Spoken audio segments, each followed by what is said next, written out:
السلام عليكم ورحمة الله وبركاته. اليوم جيت نحضر معكم مطلوع الكوشة. نمر مباشرة لطريقة التحضير.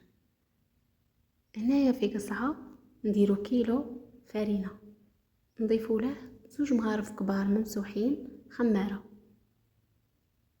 نضيفو مغرف كبيرة سكر ومغرف ممسوحة ملح، نضيفو حبة طيبة وحبة الحلاوة. هادو اللي بغى يديرهم يديرهم، اللي ما بغاش معليش. خلطوا المكونات ونبدا نضيفو في الماء يكون دافئ. نخلطوا العجينه نتاعنا حتى تتلم.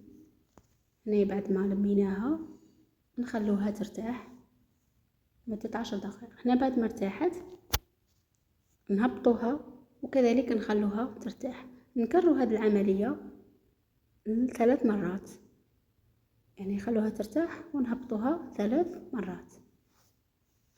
هنايا بعد ما ارتاحت العجينة نهبطوها ونشكلوها خبزات صغار ونحطوهم في الصينية تاعنا، خلوهم يرتاحوا لمدة 5 دقائق. ومن بعد نهبطوهم ونخلوهم كذلك يرتاحوا.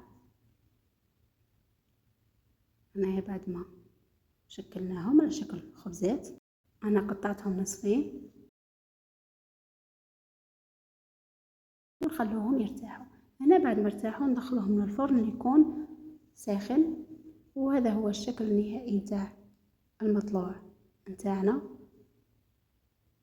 كما راكم تشوفوا يجي خفيف وبنته.